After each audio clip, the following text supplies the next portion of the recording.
Jazakallah khair for joining us, those of you who are here in person and those who are joining the live stream. May Allah subhanahu wa ta'ala reward you. I was out of the country for a couple of weeks, so we could not hold Tafseerah the last 2 Sundays. But alhamdulillah, back, still jet lagged a little bit, you know, slightly sleep deprived. So please forgive any weird things I might say today. But it's always good to be back, subhanAllah. Like, you know, I've been with the Tafseerah program under the shade of this beautiful book of Allah subhanahu wa ta'ala for literally over 10 years now. This is one of the oldest programs that we've run here at Tarbiyah. It was Jum'ah and the Tafseerah program. This is how we started. And so this is our longest standing program after Jum'ah. And I'm grateful to Allah subhanahu wa ta'ala that He's given me the opportunity to now, we've finished all the Meccan Quran, and alhamdulillah now we are making progress in the Madani period as well. And hopefully inshallah ta'ala before I leave this world I will have completed the book of Allah subhanahu wa ta'ala. And that, you know, whatever videos and notes that are available become sadaqah jariyah for all of us, not just me by the way, but those of you who actually participated and you were here and you asked questions and you made this beautiful program what it is and what it has been, and inshallah what it will continue to be. We are on Surat Al-Imran now. Today inshallah is session number 7 in Surat Al-Imran. And again, we've covered Surat Al-Mutaffifin and Surat Al-Baqarah, we've done Surat Al-Anfal, and now Surat Al-Imran. This is the 4th surah in the Madani period. And it was revealed right after the Battle of Uhud, and it basically covers, you know, the events from right after the Battle of Badr all the way through Uhud itself. Badr obviously represents the victory of the Muslims, Uhud represents a defeat. And so the surah is complex in that way, you know. And also, you know, I said before multiple times that this surah is about the concept of steadfastness. Also known in the Arabic language as the concept of thabat. Thabat is steadfastness. You know, how can we be steadfast? And that is, you know, again, the most important thing for us to realize is that steadfastness is not just about facing, you know, existential military threats or challenges. It is also about facing intellectual threats. It's about facing spiritual threats. It's about maintaining your faith in very difficult times. Let me just make sure that that the audio is connected.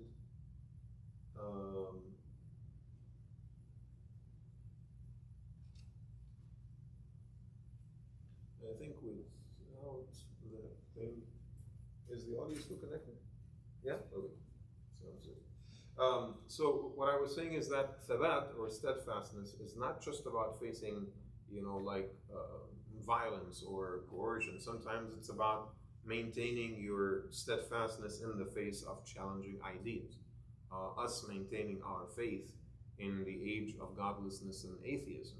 You know, us maintaining our moral values in the age of the sexual deviations. You know, us maintaining our ethical structure in the age of materialism.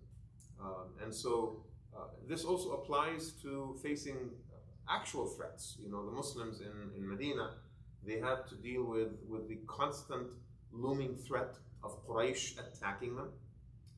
In fact, you know, it happened twice thus far. The Muslims won the first round in Badr, and they lost the second round in Uhud. So that threat is always there. There's also the potential insurrection of some of the local tribes in Medina itself.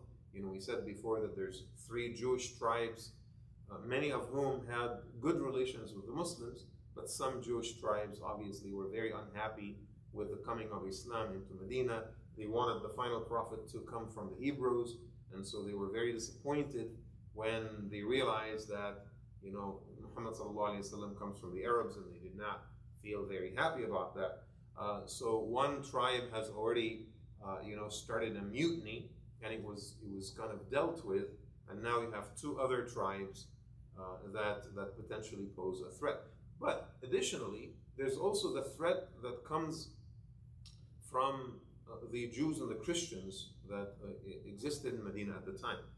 And when I say threat, I don't mean that the threat of harming the Muslims necessarily, not in physical ways, but also, understood in a proverbial way or in a metaphorical way, because, these Jewish and Christian people that lived in Medina at the time, they come from the same monotheistic tradition that Islam claims to, be a part of. And so the question is always, what is it that Islam brings that Judaism and Christianity have not, brought forth already? What's so unique about you? Because wait, on the one hand, you claim that you are Abrahamic. You claim that you are an extension of the same Abrahamic doctrine. But on the other hand, you're also saying that you are unique and you are special and that you're asking us to join you. And so the Muslims needed some spiritual and intellectual support in that regard as well. Hence the need for thabat and the necessity of experiencing that type of steadfastness. Thus far, we've covered a lot in Surat Al-Imran. We talked about Judaism and Christianity as these potential contenders, so to speak. We talked about the house of Imran that the surah is named after, right? We talked about Imran himself. We talked about who is the grandfather of Isa alayhi salam. We talked about Maryam. We talked about Zakaria. And we also talked about Ibrahim, who is claimed by the Jews and the Christians, to be Jewish or Christian. And the Quran says, وَلَكِنْ كَانَ حَنِيفًا مُسْلِمًا. He was a pure in his faith, and he essentially was Muslim. عليه وعلى نبينا الصلاة والسلام. We also talked about how the concept of steadfastness is only valid if I am not steadfast on falsehood. So you cannot be steadfast in your falsehood and then attempt to be steadfast in your faith, as well. That does not work. And we also said that thabat or steadfastness implies pushback against the active attempts to undermine Islam and its teachings, by the attempts made by the Jewish community or members of the Jewish community in Medina at the time. We also talked about how thabat can only be achieved by strong faith and strong brotherhood. You cannot face the world when your internal ranks are weak. You have to be strong on the inside in order to project strength on the outside. Hence, ayah number 103 that we covered last time, وَاعْتَصِمُوا بِحَبْلِ اللَّهِ جَمِيعًا. Hold on collectively to the rope of God. And there's a couple of things to say here, right? Because it appears at face value that the ummah is very divided, and that the ummah is very broken, and that we are averse to each other. There's a lot of internal strife and so forth. And I want us to be careful with that, because I think the enemy is interested in making it look like we are all against each other and that the ummah is divided and we have the different madhabs and the different political ideologies, and that Muslims are messed up. They want you to believe that. They want you to continue to believe that as a Muslim ummah, on the inside we are torn to pieces, and that is not true, right? The difference is the ummah is generally speaking divided into, theologically at least, divided into two different madhabs, so to speak, right? There's the Sunni and the Shia. And that is always perpetuated and exaggerated and accentuated as much as possible. And the media does not focus on the Sunnis and the Shias that have coexisted together in Iraq and in Iran and in Lebanon for centuries, but they will focus on one incident, or in Pakistan or Afghanistan, where Sunnis attack like a Shia masjid or something like that. That will be highlighted. What doesn't get highlighted is the day-to-day respect and coexistence and cooperation that happens every day. I want you to examine the Iraqi community, for example, who have lived together in Iraq, Sunnis and Shias. The father is Sunni, the mother is Shia, their kids are both Sunni and Shia, some uncles are Sunni, some uncles are Shia. That does not get highlighted, right? And the differences between Sunni and Shia in Iraq only came to the fore, guess after what happened? After the American invasion. Because that is, again, the colonial policy is to go in, and you have to divide people in order to conquer them, right? You have to divide the ummah in order to conquer them. Yes, we do see, the actions of Saudi Arabia or the actions of the United Arab Emirates, MBS and MBZ and this and that, and Egypt is not opening the doors for aid to enter into Gaza. And again, all of this stuff kind of perpetuates the notion in our minds that the ummah is messed up. But that is not true. This is an ummah under attack. And so yes, some leaders here and there are corrupt, and they are making corrupt decisions, and they are trying to do the work of the enemy. But I think that the vast majority of the ummah of Muhammad ﷺ is still good. The vast majority of Muslims still want to do the right thing, and they still have an unwavering commitment to Allah subhanahu wa ta'ala and to each other. And I don't want us to ever lose sight of that, because the minute we lose sight of that, there is very little left, because we have done the work of the enemy right away. And so you want to resist that self-defeat. You want to resist that notion, right? From all the incredible people that I have personally met over the years, from all walks of life, from all persuasions, I think that we have a lot in common than we have a lot in disagreement. And I remind myself of this every single day. Even the differences that we have with us, at least, because most of us here, we grew up in Sunni households, and we were exposed to Sunni Islam and so forth in our masajid and our imams. When it actually comes down to it, right?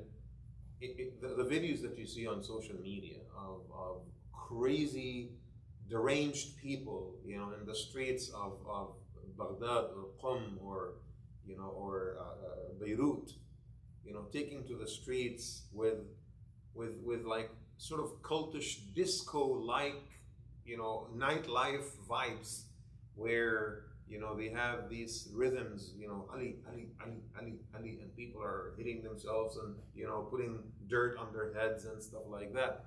How many people do you see in that scene? You see 50, 100, 1,000?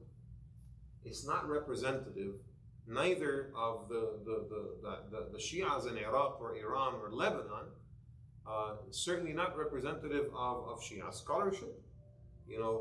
Scholars actually continuously issue fatwas that self-flagellation and harming yourself and putting dirt on your head is not a proper way of celebrating the legacy of Imam Ali or Imam Hussein and stuff like that. It's just people in the masses do not hear. And so the camera will focus on one or two things and will perpetuate those images so that the rest of us shake our heads and say, this is sickness, this is how disgusting this is, right? This is what Shias do and stuff like that. And I'm sure that on the Shia side, some people do the same. They will go to Muslims visiting the graves of some of the saints and acting crazy. You see this in Egypt, you see this in other places, and they will highlight that. Or they will take statements issued by Wahhabis, anti-Shia statements, and calling Rafida and stuff like that in order to perpetuate that same type of hatred. As Muslims, right, we're all of us are ordinary people here. We don't have, that much influence in the world, okay? It's just our families and our little local community. But we have to do our part, and our part is to resist the temptation to ostracize the other, to resist the temptation to, exaggerate and widen the chasms that we have between each other as a Muslim ummah, right? So going back to ayah 103, وَاعْتَصِمُوا بِحَبْلِ اللَّهِ جَمِيعًا وَلَا تَفَرَّقُوا. Hold on to the rope of God collectively, and do not let yourselves be divided therein. This is where we left it off. And the reward of following the guidance thus far shared, maintaining the discipline, maintaining our connection with Allah subhanahu wa ta'ala, maintaining our thabat, our steadfastness, being strong in our hearts, being strong in our actions. The ultimate reward is that you will be seen as خَيْرَ أُمَّةٍ أُخْرِجَتْ لِلنَّاسِ. And the ayah here that I want you to be focused on is ayah number 110. كنتم خير أمة أخرجت للناس تأمرون بالمعروف وتنهون عن المنكر وتؤمنون بالله. You are the best nation brought to mankind, for you enjoin what is right and you forbid what is wrong and you believe in God. The khayriyah of Ummah Muhammad, the goodness of Ummah Muhammad. I think that we should never lose sight of that there is khayr in this ummah until the day of judgment. But again, this khayr is only derived from our ability to maintain our discipline, our ability to see each other as one, our ability to push back against the attempts of the enemy to divide us, our ability to maintain our thabat, to maintain our steadfastness, to maintain our strength in the face of constant bombardment. Okay, it's interesting. Like when you see some of when you see someone like Joe Rogan and some of these commentators these days, some of these podcaster guys, there's a lot of interest, I think, in certain circles today, in martial arts, in masculine strength, in MMA and stuff like that. And so, this culture is dominated by Muslims, right? Khabib and those guys.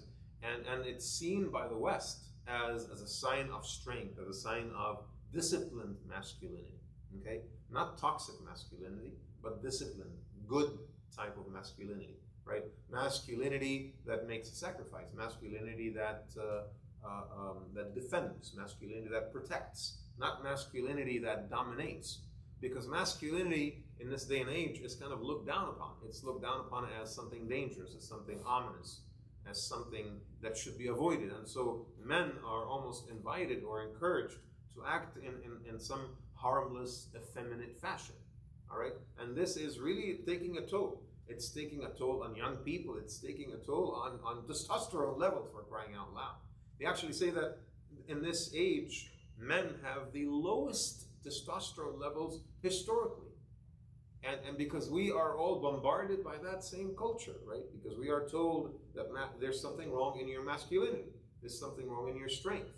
You're supposed to be mellow. You're supposed to be mild. You're not supposed to be a leader. You're not supposed to be strong. You're not supposed to make decisions.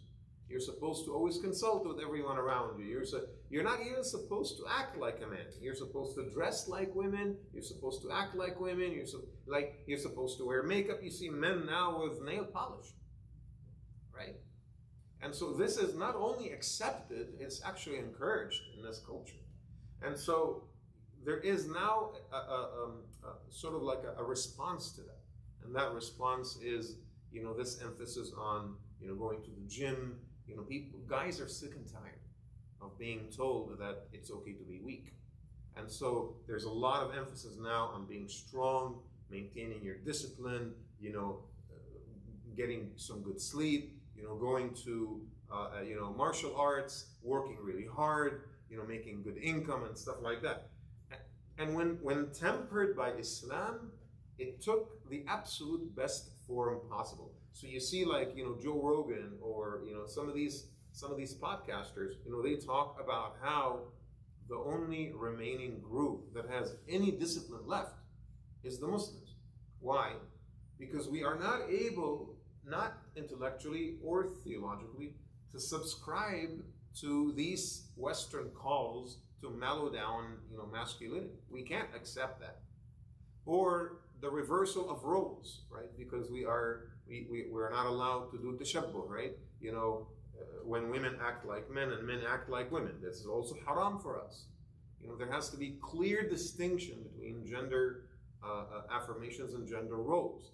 And so men are supposed to act like men and women are supposed to act like women in the Islamic sense, not in some kind of, flagrant, sort of like raw animal sense, but in the Islamic sense. We're supposed to act our sexes. And because we Muslims are not able to compromise in that particular regard, we are actually seen as the last defenders of everything that is still meaningful in this world. Because we have not been able to give up. We cannot give up. Even if we wanted to, we have to give up our faith first before we can give up those things. And so, they actually look at us today, your enemies, by the way, like your opponents, even though they have all these critical things to say about you, but they look at the sisters with hijab and there's still some kind of reverence inside because they compare you with average women in society. And they will despise and resent your modesty, but at the same time, in a very paradoxical way, they will respect it, right? They will despise and resent your masculinity as men, but at the same time, they still respect it because they don't have it anymore.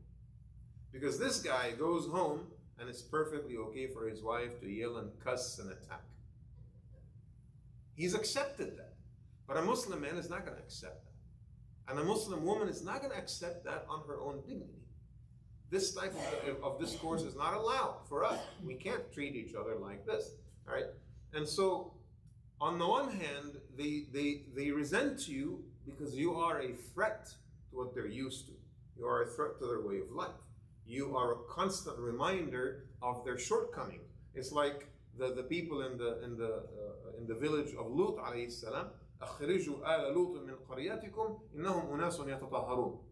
Expel the people of Lut, for they purify themselves. They're upset that the people of Lut purify themselves, because if everyone smells bad in the room, they're going to be mad at the guy that wears cologne, right? Because you make everyone else look bad. So if we remove the person that smells good from the room, then we can all, smell each other's odor, and then we're going to be okay with that. All right? And so you stand out as a Muslim with your moral character, and that's problematic for them because you are a constant reminder of their failures. But at the same time, you are also a constant reminder of who they should become. And so it's this weird paradoxical relationship. So on the one hand, they see Muslims as this scary threat that is here to take over the world, right? There's this guy, Charlie Kirk, who goes on social media and he keeps saying, oh, Muslims are after your churches. Sure, we will be after your churches, but only when you give them up, you little cowards. I have never heard of a Muslim community that gave up their masjid. Have you ever heard of a masjid that shut down? I've never heard of it. Not in my entire life. I have never heard, because the Muslim Ummah will never allow a masjid to shut down. We will always, we'll take a mortgage out on our homes, but we will never allow a masjid to shut down. Well, guess what happens in Christian churches? They're falling apart right and left. Why? Because they're not getting support. So you are not donating to your church and you're not attending your Sunday service, so the pastor has no choice but to sell the church. When the Muslims go and buy the church and turn it into a masjid, you're accusing us of going after your churches? That's just so stupid, right?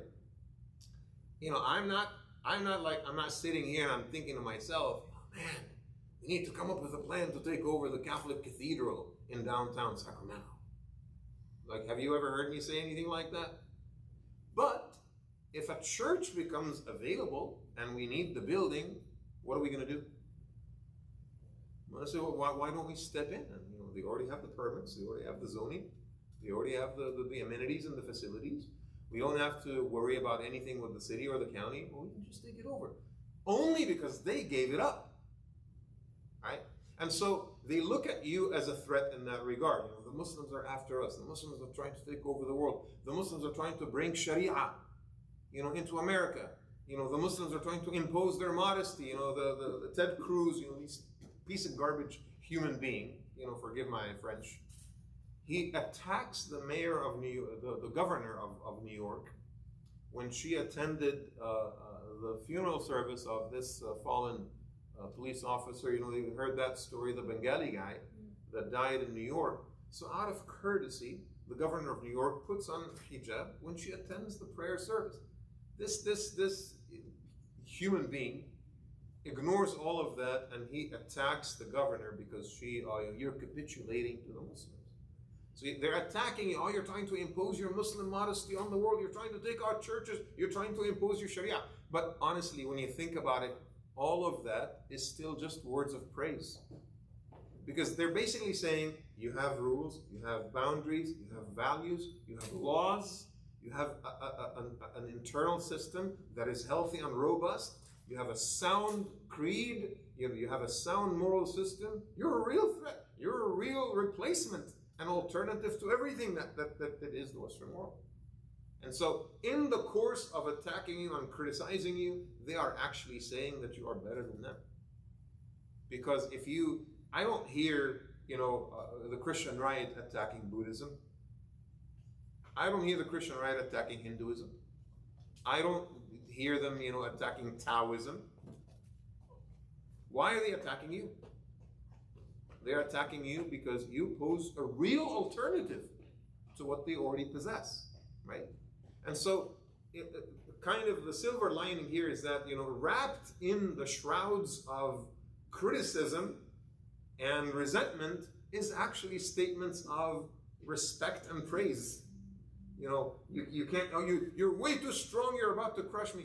Okay, well, that implies that you're accepting that person is very strong, and that is a statement of praise. So when the Quran says, "Kuntum khayra ummah ukhrijat linnas," you are the best nation brought to mankind, this is not just a statement that Allah subhanahu wa ta'ala makes. This is implied in the statements of both your friends and foes. Only if you adhere to that which is right and that which is correct. But again, it hinges upon certain conditions. You cannot, because being khayra ummah, being the best nation, this is not reminiscent of the Hebrews saying that they are the God's chosen people, because they said that too. If the Quran said that we are the best nation, the Hebrews said we are God's chosen people, right?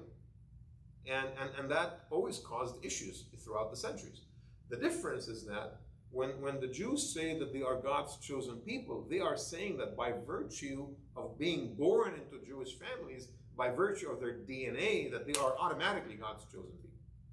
But the Quranic statement says that you will be the best nation, God's chosen people, if you will, only if you follow this guidance. There is a condition. And the condition is تَأْمُرُونَ بِالْمَعْرُوفِ وَتَنْهَوْنَ عَنِ الْمُنكَرِ وَتُؤْمِنُونَ بِاللَّهِ. You have to enjoin what is right, and you have to forbid what is wrong, and you have to be a true believer of Allah subhanahu wa ta'ala. See, otherwise, you would not be the best nation brought to mankind. So you can't say, well, I'm born Muslim, that automatically makes me the best person on this earth. There's no such thing. It's not some type of a racial or some type of an ethnic association, or I am born to this family, or I'm born to that religion. There's no such thing. It's about the choices that we make. So honestly, you ask yourself, am I doing amr bil ma'ruf and nahi anil munkar? Do I enjoin what is right in my own sphere of influence? And I enjoin what is right and I forbid what is wrong, or not? Am I doing this, right? When you make a post about Gaza, and that post gets you some flack from work, and you get flagged by your employer. And by the way, a lot of employers now have been like little Nazis. They have been going around monitoring the social media posts of their staff in order to see if they're making pro-Palestine statements. A lot of people lost their jobs over this. Right? But when you make a post like this, when you make a donation, when you have a debate with a colleague about Gaza or about Palestine, right? You are enjoining what is right, right? When you push back against Zionism, you are forbidding what is wrong. And the surah will talk to us a little bit more about that notion that, look at what we keep discovering things, by the way. We've always known that Zionism had such a profound influence on this country. But I think as time passes, especially the last couple of years, we're realizing how entrenched that influence actually is. It's shocking us, even as Muslims. We are actually like, oh my God, I didn't know it was that bad, right? Like the Zionism right now is actually willing to upend the United States Constitution.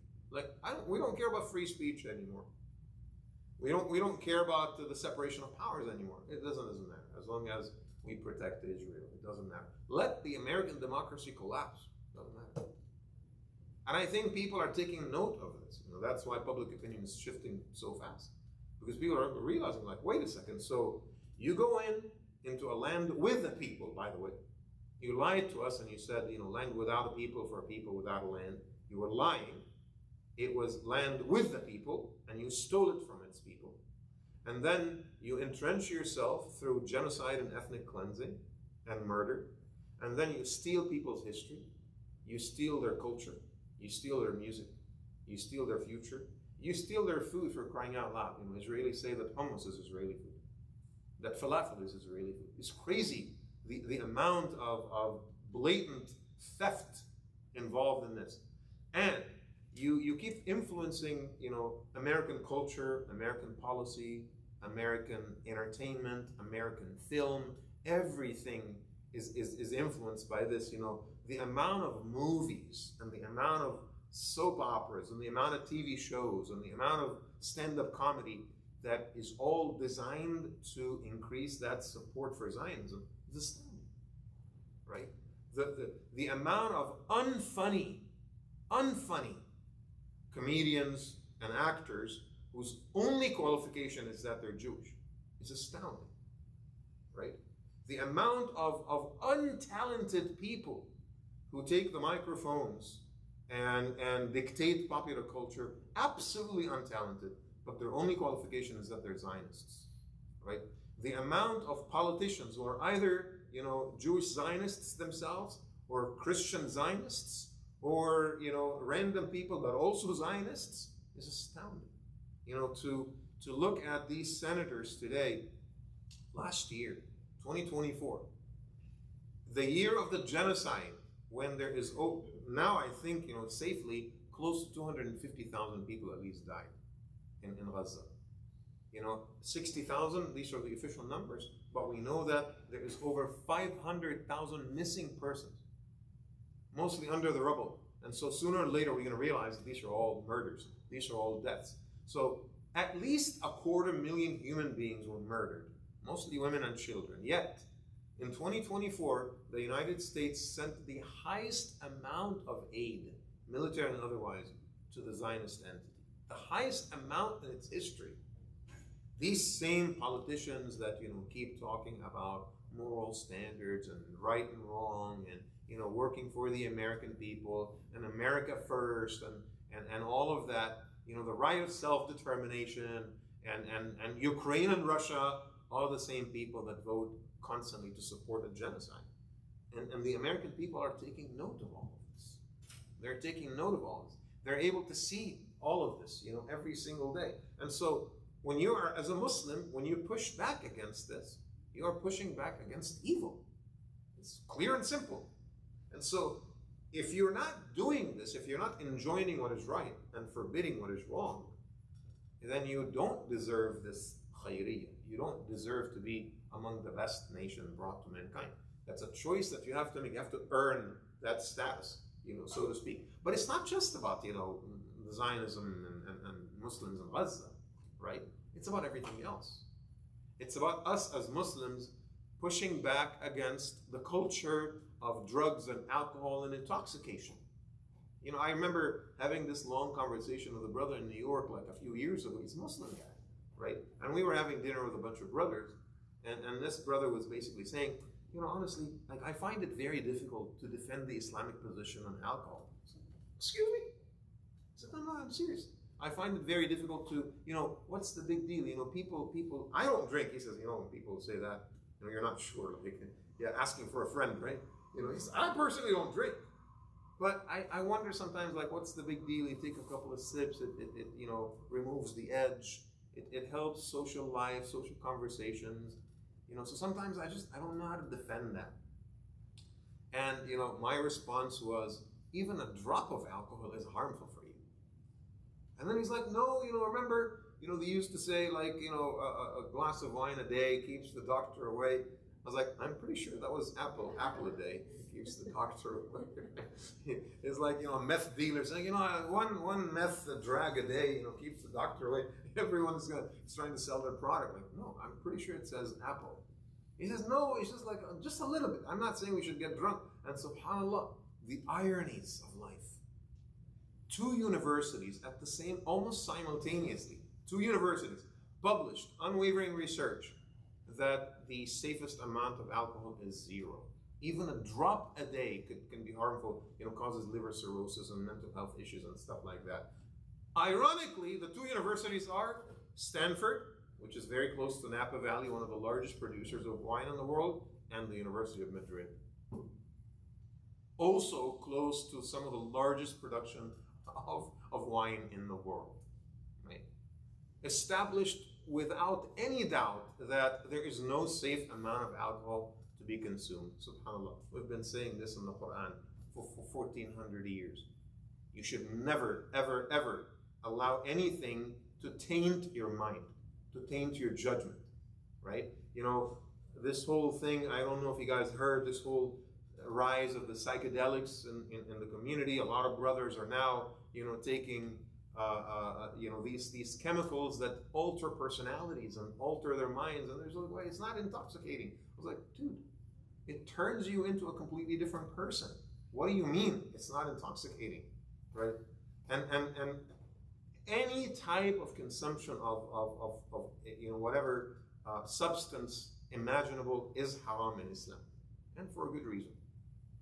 Because I don't want to remove the edge. Why should I remove the edge? We have to deal with each other with our edges, right? Social life is about deal with each other.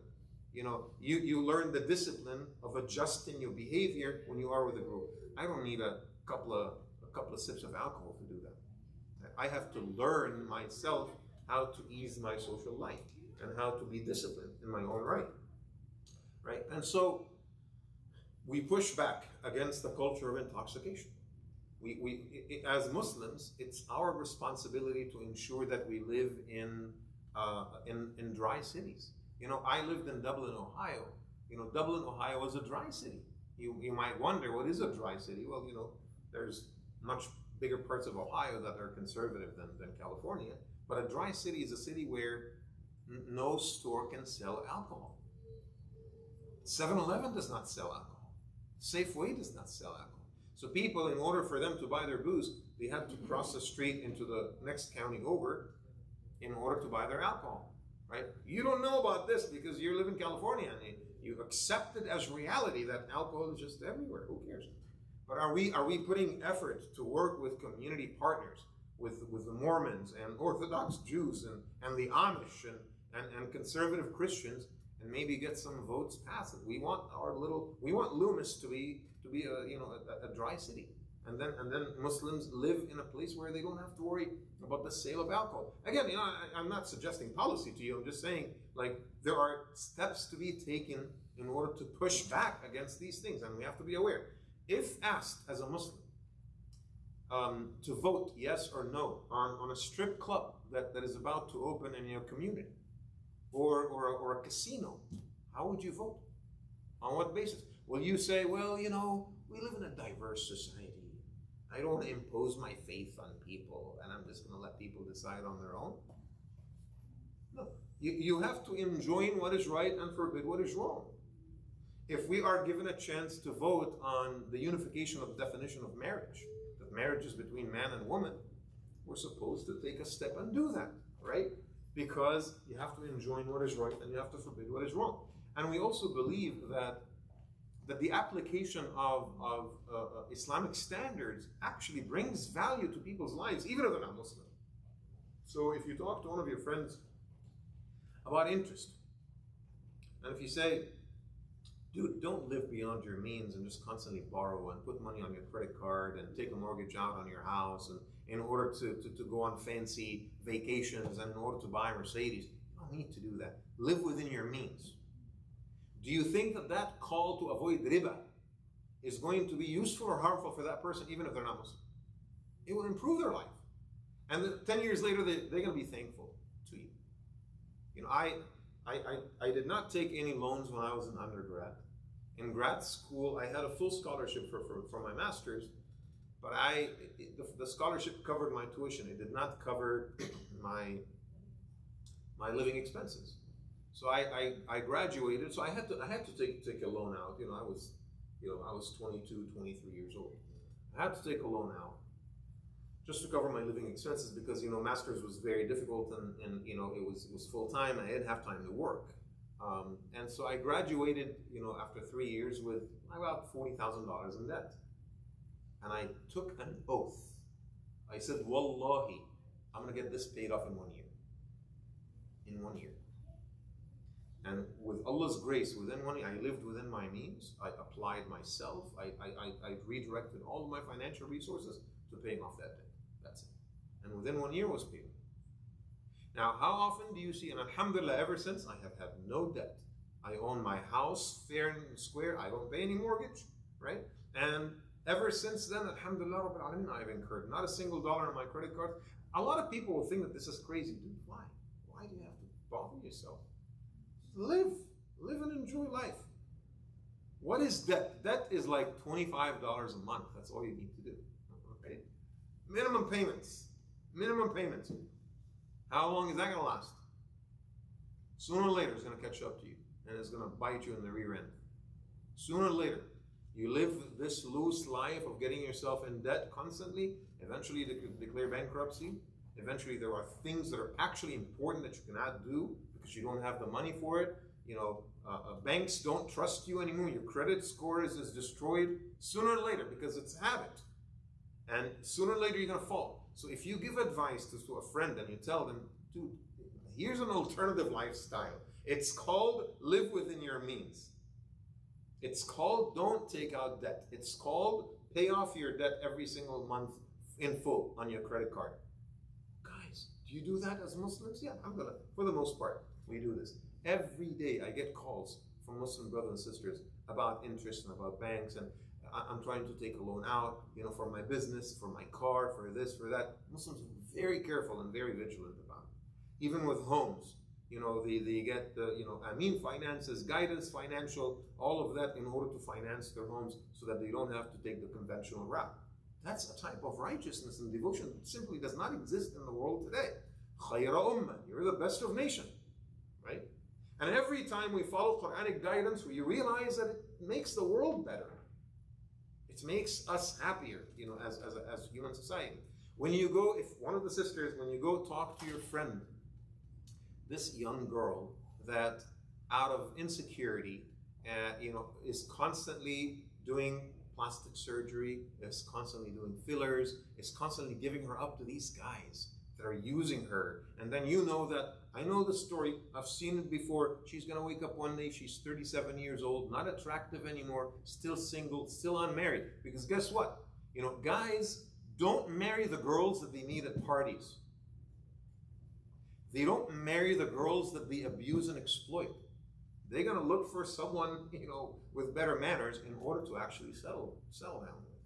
And so if you take that sister, soon to be sister, at the age of 22 and give her that advice, focus on school, don't worry about what people say about you, you're beautiful as you are, you don't need to keep adjusting and changing based on, social standards that are ever evolving, and focus on getting married to a good person and start a family, avoid, premarital sex, extramarital affairs. She might be weirded out by the advice, but ultimately and I know that this is going to be the best advice for her. Isn't that true?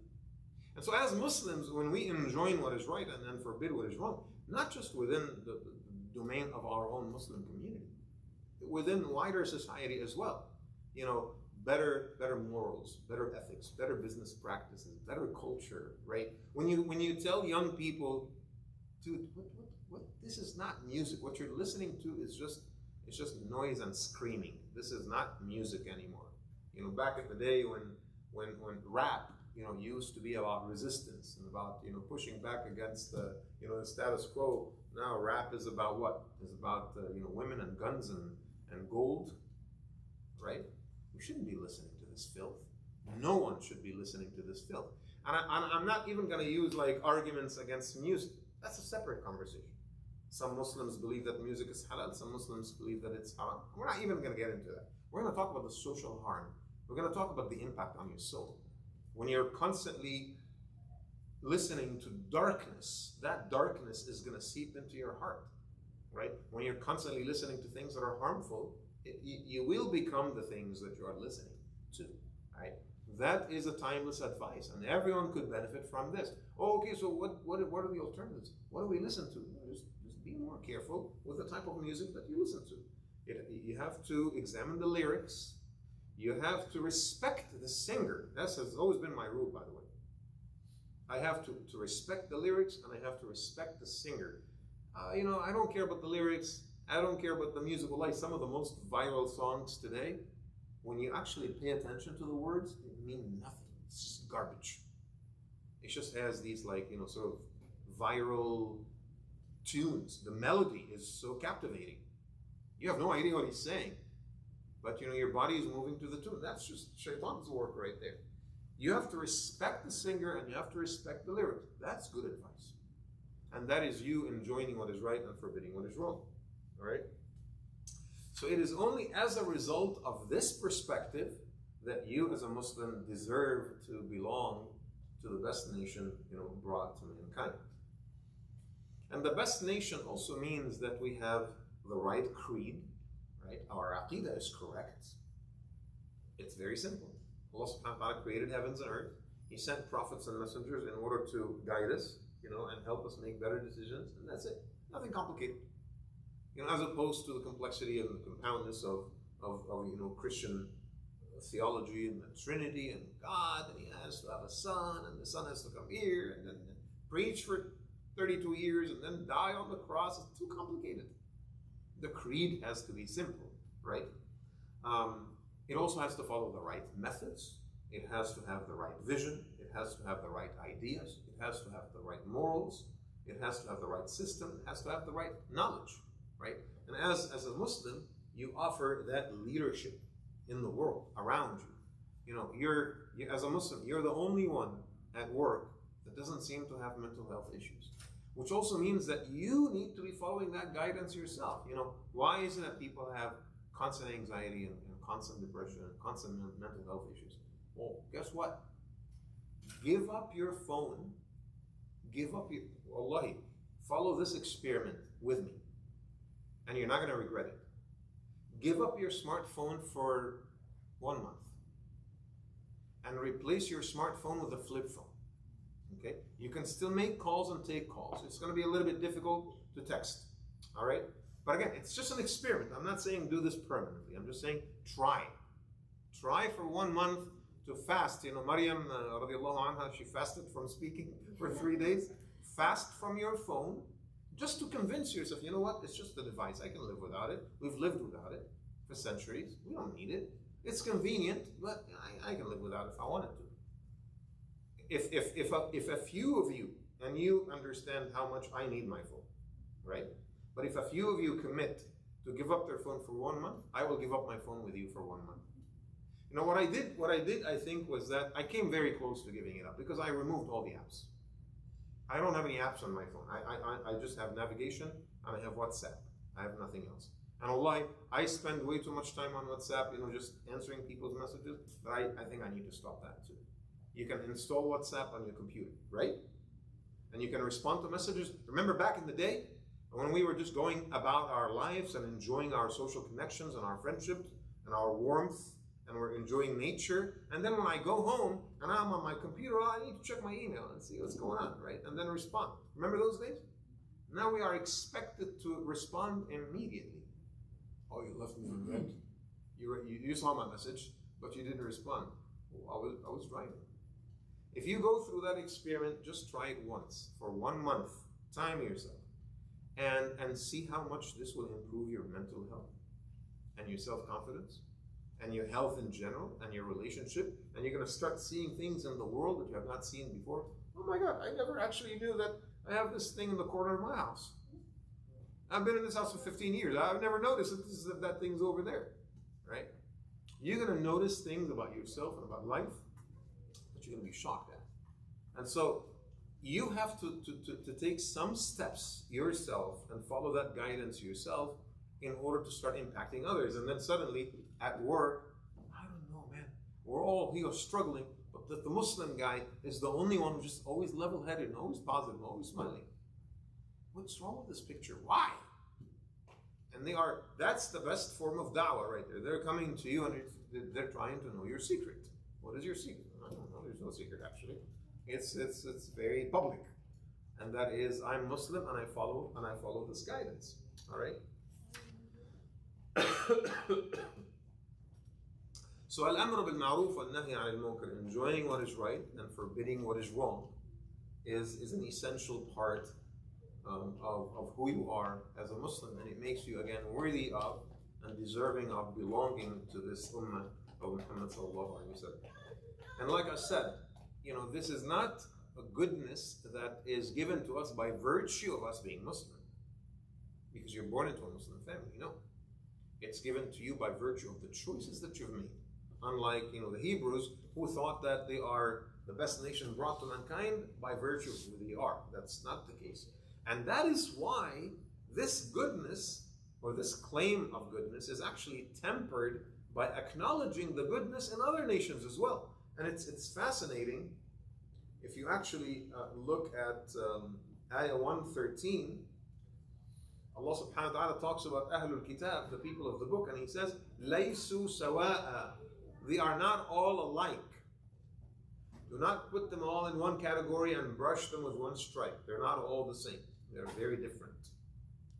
And so even as we are being critical in the Quran of the practices of the Jews and the Christians, the complexity of their doctrine, the impact and the activities and the choices that they've made, some almost borderline conspiratorial behavior against Muslims in Medina, right? Even then, the Quran is being fair. Allah subhanahu wa ta'ala is being fair. He says, you know what? Don't treat them by association. They're not all the same. They're not all alike. لَيْسُوا سَوَاءً مِنْ أَهْلِ الْكِتَابِ أُمَّةٌ قَائِمَةٌ يَتْلُونَ آيَاتِ اللَّهِ. From amongst the people of the book, there are some who actually stand up at night in prayer. They're devout, they're righteous, they're good, they're moral, right? They're not bad people in any way, shape, or form. So the goodness of our ummah does not come at the expense of the goodness of anyone else. We're not saying that we have this exclusive grip over, righteousness. We're not saying that. We're just saying, and we're not saying that every Muslim is righteous either. We're saying that you, by making good choices, by being steadfast, by pushing back against evil, by enjoining what is right, you position yourself to be amongst the best nations. But it doesn't mean that every other Muslim belongs to the best nation, and it doesn't mean that every other non-Muslim doesn't belong. Because the Quran says some of them are righteous, some of them are good, they're kind, they are moral, they're trying to do the right thing. And I think you and I know that.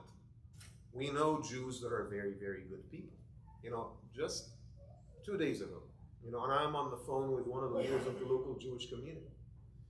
I'm not going to mention his name because, I don't want to get him in trouble. But, we've been in touch, last few months, last actually year and a half, because of Gaza. This man is up in his 70s, right? He stopped going to the synagogues. He doesn't go anymore. And it's been 2 years since he's been to his synagogue. You know why? He said, I told my rabbi, I will not attend a prayer service where you are praying for the state of Israel. I cannot attend that anymore. I cannot morally accept that anymore. You are praying for a genocidal entity. The modern day state of Israel has nothing to do with historical Israel that was led by Dawood and Sulaiman, right? Modern day state of Israel is led by people who are likely not Semites, by the way. Because I think many of us believe that the Semites, the actual Jews, the real historical Jews that lived in that region, who ultimately converted to Islam, they became the Palestinians. They strictly are still Semites. And it was European Jews from Lithuania and Estonia and all these countries that came and they became prime ministers, of so-called Israel. The current prime minister was born in Pennsylvania? It's an American guy. It's an American white guy who claims to be a Semite. And who's going to check, right? And so I was talking to him and he said, I cannot go anymore to attend any of my prayer services because I lost trust in my synagogue. I lost trust in institutional Judaism. And I do not support Zionism. I've never supported Zionism. In fact, he said something extremely telling. He says that when he was young, he was basically taught over and over again that that is an empty land. He's American born, obviously, but he was taught that, you know, Palestine was an empty land, and then Jews came from all over the world in order to find safety and security over there. And then he says, when I was born, my parents planted a tree on my name, you know, in Jerusalem. Apparently, this was like in the 1950s. It was like some kind of a project where, you know, a lot of American Jews, when their kids were born, they would plant trees, you know, for them. But here's the thing. He says, I realized over time that, number one, the tree that they planted for me in my name is alien to the climate and the region. It's not from there, right? Number two, it was actually planted in fields where olive trees that have been there for hundreds of years were destroyed. And then they put my name on it. So he published an article recently, and the article basically is titled, I Want My Tree Back. And if you're interested, I can send you the essay. I want my tree back because I don't want a tree in my name in the land of Palestine anymore. So you deal with Jewish people that are like this, all right? They are against, you know, and alhamdulillah Rabbil Alameen, that I think this is the blessings of being Muslim, is that, you know, we have that nuance. After 9/11, and by the way, it's the greatest irony, by the way, because American Jews today feel the same pressure that we felt after 9/11.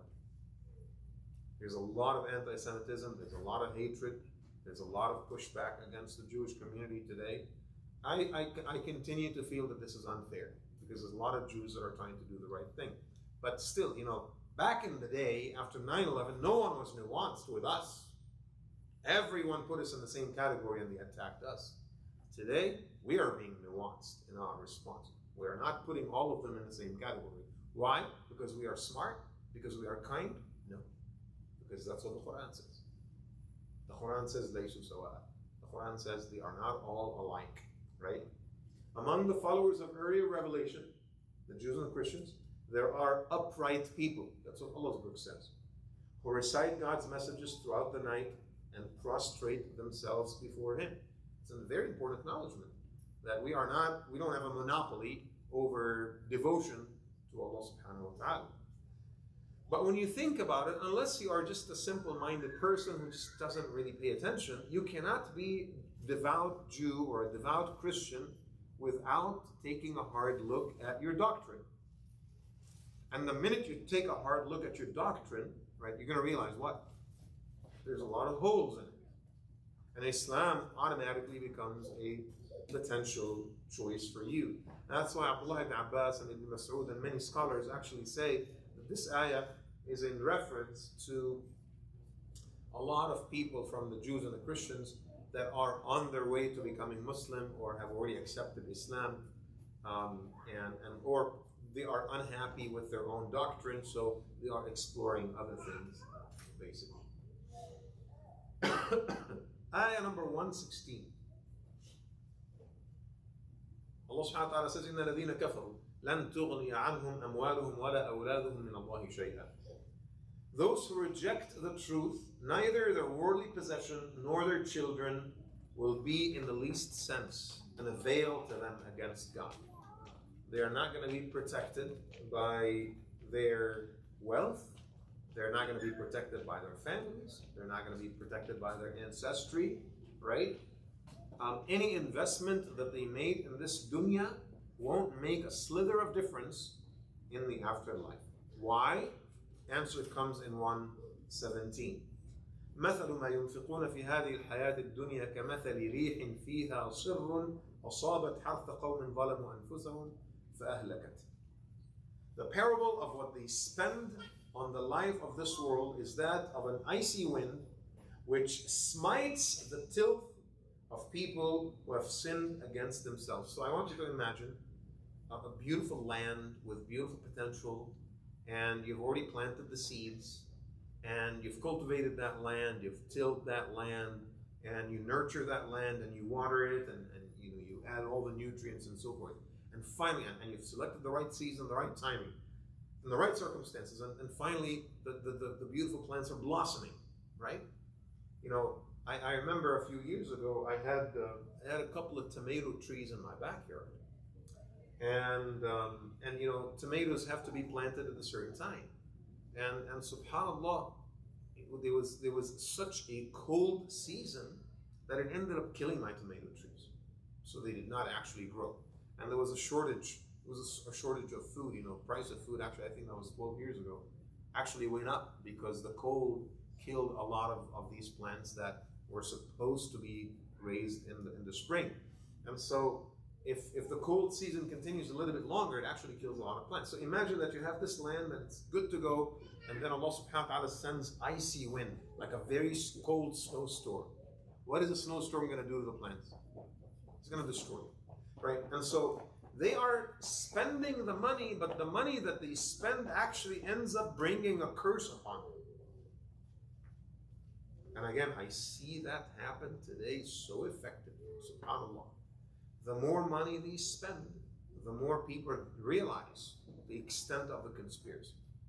The more money AIPAC spends on lobbying, it's become like a hot potato now. Like this Jewish senator out of Michigan, on this podcast, she's being asked, you receive money from AIPAC and you're an AIPAC supporter. So like, no, I don't. I since 2021, I've never received any dollar from AIPAC. I was like, oh my God, like literally 2 years ago, they were competing to take money from AIPAC. And it was a source of pride for them. Now, no, I didn't. I don't take money from AIPAC, right? The more money they spend, the more it shows everyone there's some kind of conspiracy going on.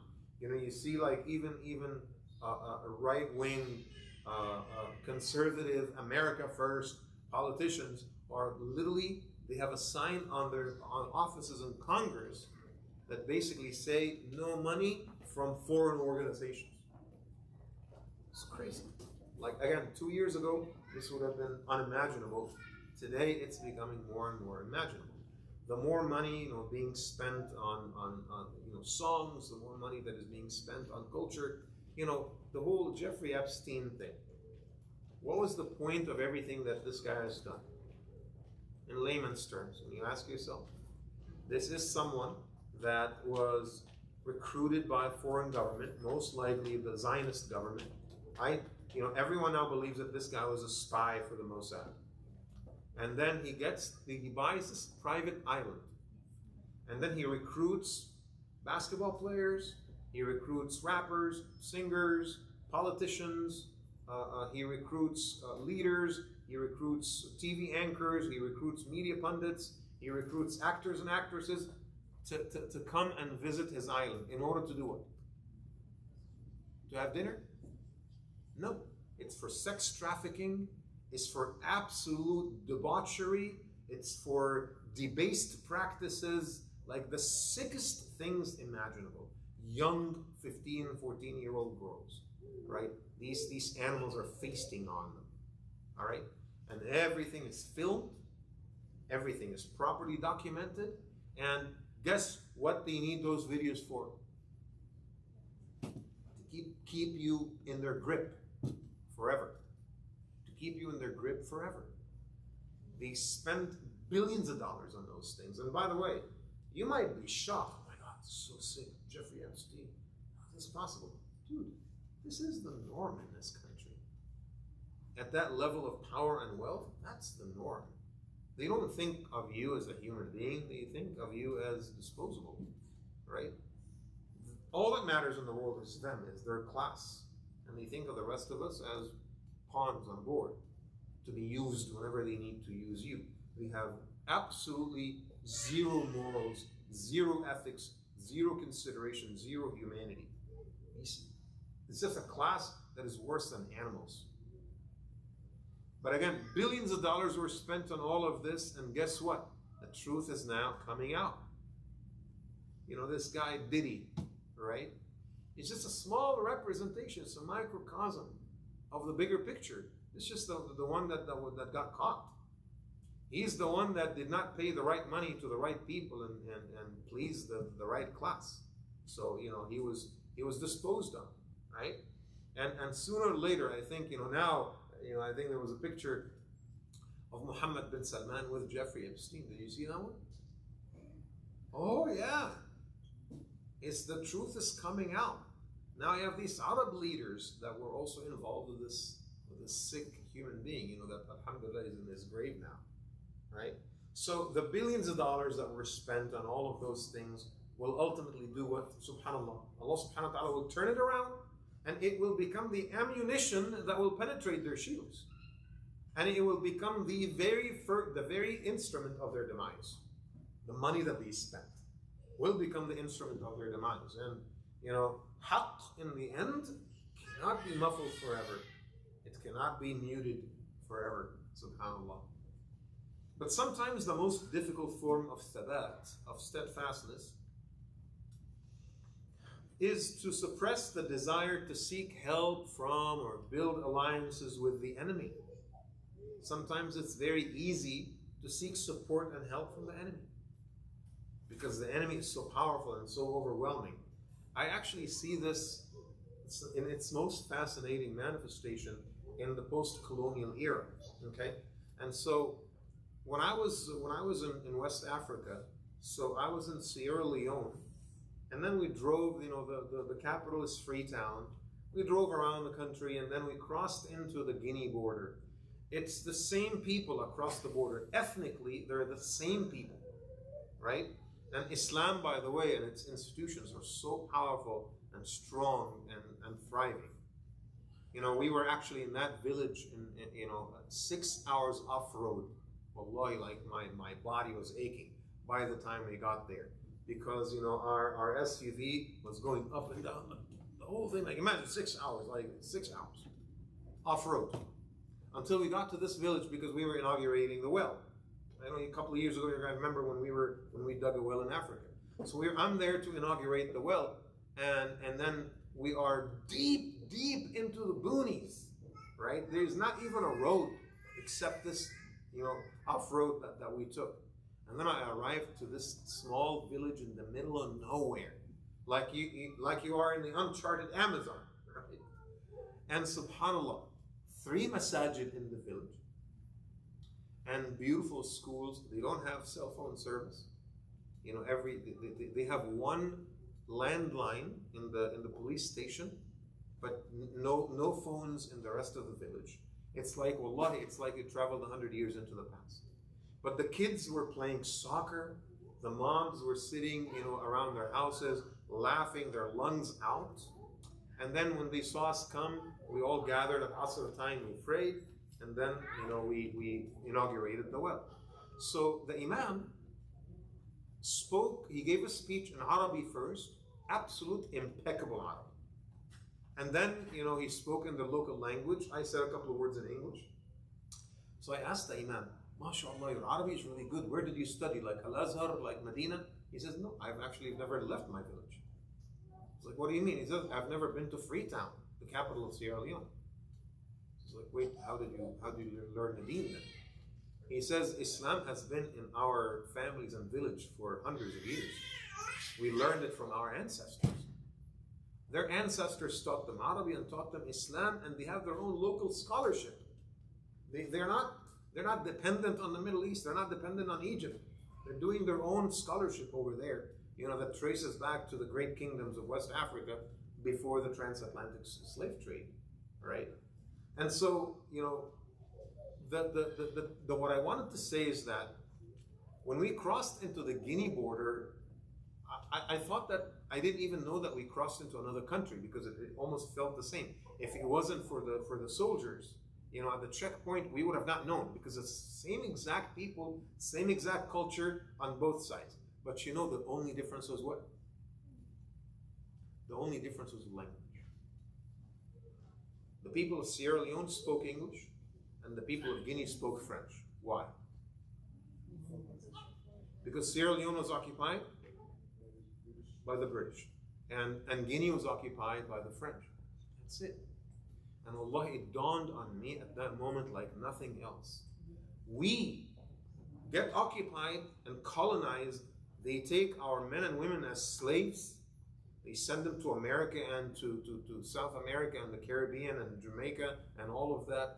The worst carnage in history, oppression, death, genocide, murder every single day. And we adopt their language. Isn't that crazy?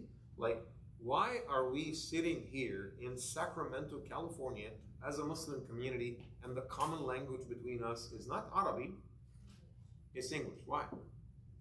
Because all of us are post-colonial children. We've all been colonized. And when you're colonized, you adopt the culture, the language, the practices, the food, the clothes of your occupier. Isn't that the craziest psychology imaginable? Right?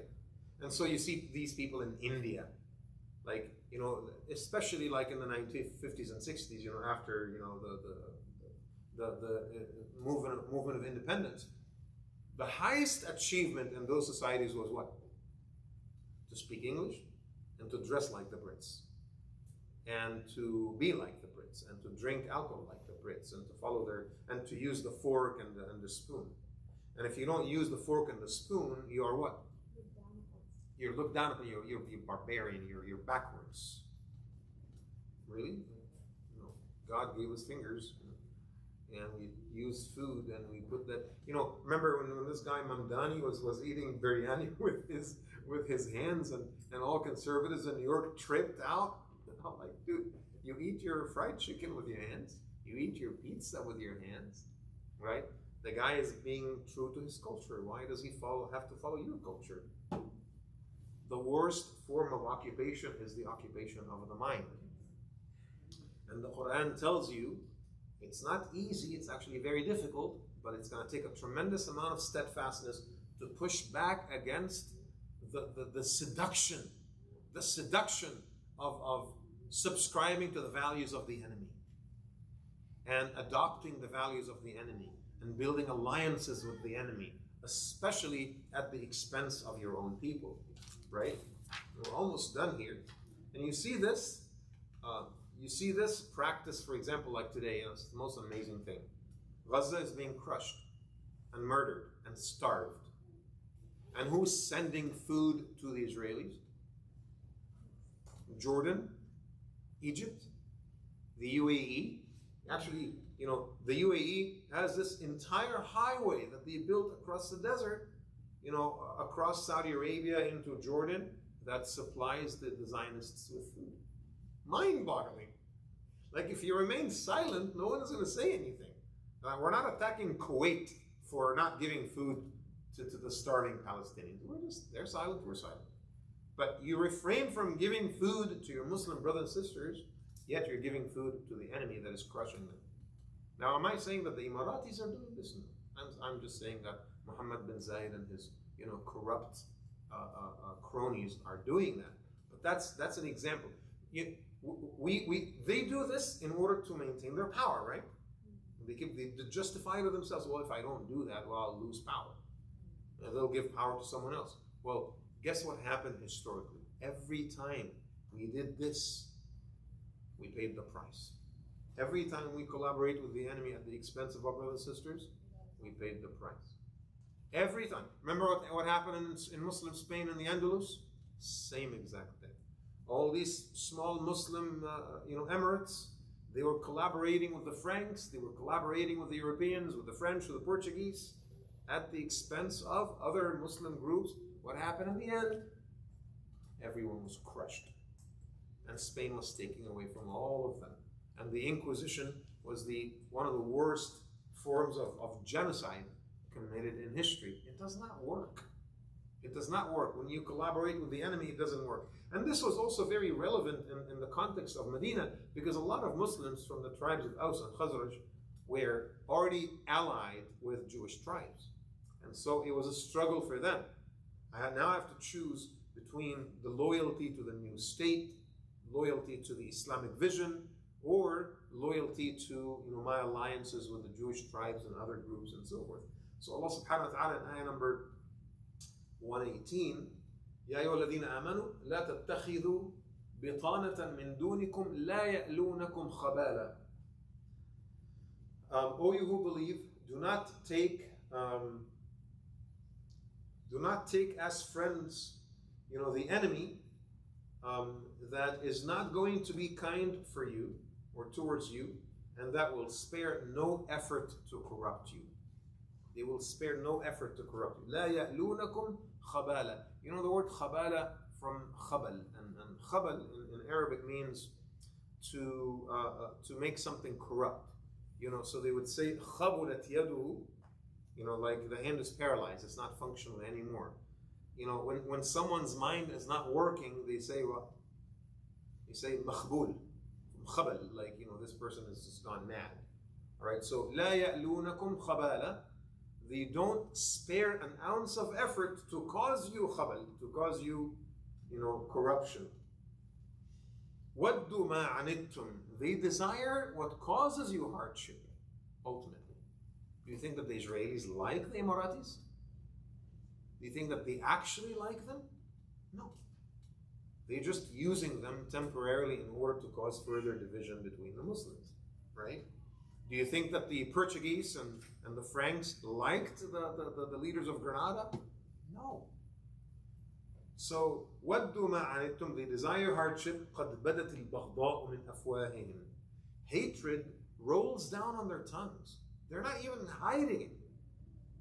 They're not even hiding it. They're making social media posts about what they're doing. What else are you supposed to wait for in order to be convinced that they're not your friends? All right? How many times throughout history have we been stunned by this type of corruption? And then 119, Allah subhanahu wa ta'ala says, هَا أَنْتُمْ تُحِبُّونَهُمْ وَلَا يُحِبُّونَكُمْ. You're trying to love them, but they're not going to love you back. They will never love you back. By the way, I'm not talking about us and non-Muslims in general here. That's not what the Quran is saying. You can have good relations with your neighbors.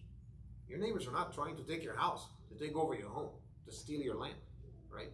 You can have good relations with your colleagues. You can have good relations with people in society in general, right? لا ينهاكم الله عن الذين لم يقاتلوكم في الدين ولم يخرجوكم من دياركم. Allah subhanahu wa ta'ala does not forbid you from having good relations with those that are not attacking you in terms of your faith, and they're not trying to expel you from your homes, right?